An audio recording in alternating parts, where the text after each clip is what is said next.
Hello, it's Aoife here from Prudence Moneypenny Coaching, the Money Coach. And here are a couple of hints and tips that I like to use when using this really powerful money planning tool called YNAB, as in YNAB, YNAB, you need a budget. And there's a link to try the software out for 34 days for free at the bottom of this video. So I've been using the software for about 6 years. And I use it for my business and for personal use. And honestly, I've tried lots of other different types, and this is one of the few tools that I recommend that's not free, but I really love it, and it's very powerful and very flexible. So there's a couple of little hacks that I'd like to show you today that personally I find very, very useful.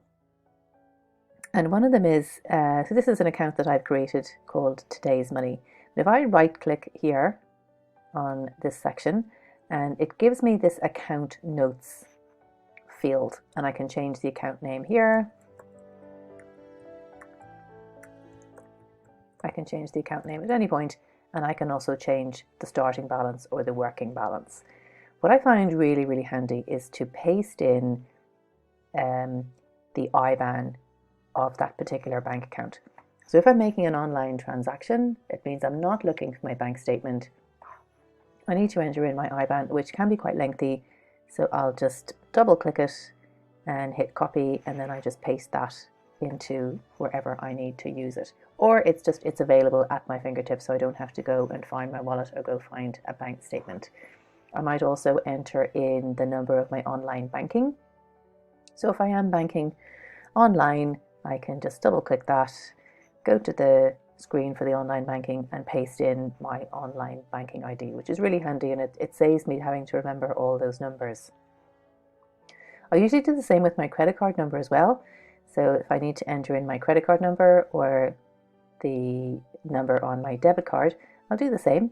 So enter in the numbers here. If I'm making an online transaction, online purchase, I just cut and paste and enter the number there, and that saves me having to remember it. The only things that I don't put in here, I don't put in the expiry date, and I don't put in the CSV, which are the 3 numbers on the back of your card, and that's just for security purposes. And I keep that information in my head. I do recommend that you use 2-factor authentication and that you have your own passwords and password system set up on your own accounts, whatever it is. So I also want to show you the memo field. So let's say I go to Tesco, and it's one of the reasons why I also recommend entering in your transactions manually.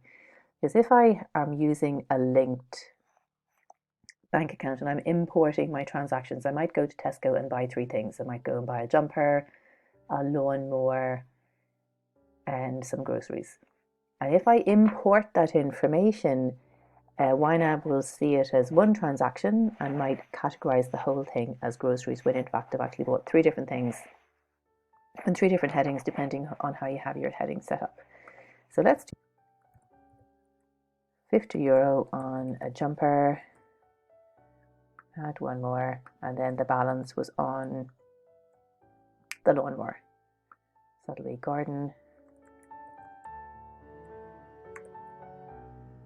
€100 on a lawnmower. So you see all of the 3 amounts amount to €200, so this number here is 0. And I hit save. So I could come back 6 months later and say, wonder why I spent €200 in Tesco there in January. So the memo field is very, very, very useful. Because I then might, let's say there's a problem or something and I want to know, when did I buy my lawnmower? Just hit lawnmower into the search button here, and because I've used this memo field, which is very powerful, I can then check, okay, there I was, 14th of January in Tesco, that's where I bought the lawnmower, and I'll know then exactly where the receipt is or what to do if there is a problem. So this memo field is very, very powerful. And also splitting out your transactions. If you buy more than one thing, maybe like from a department store or a large supermarket, like Tesco or John Stores or one of those larger stores, that you can split things out, which is very handy. I also like the color coding. So let's say I want to come back to something, maybe I want to remind myself I need to just, what was that, or I want to just query that. I can give things different colors, which is very handy because then it just helps them stand out. I'm on to come back and just look for one particular transaction that I just want to make sure actually stands out. So there's 3 features that I just wanted to show you today. So that's the account notes. So I got into that by right-clicking on any of the accounts here. Just right-click it and it opens up this accounts notes section where you can change the name of the account. You can add in a note, whatever the note is. You can link it if you want. I actually don't recommend it because I do think it's important to enter the transactions mindfully and manually because it makes you think about them. Looked at the color coding, which is very handy, so you can change colors if you want to come back and remind yourself to look at something, and also the memo field, which is very useful, and the splitting out the transactions. So I could come back 6 months later, not have any of this filled out and wonder why I spent €200 in Tesco. But if I put in the memo field, or I might even put in the invoice number, or I could put in the number of the receipt, something that helps me remember what that thing was.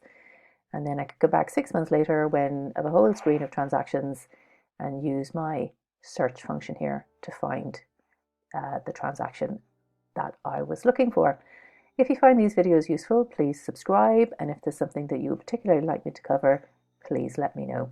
And the link to purchase this software or certainly try it out for 34 days for free is posted underneath this video.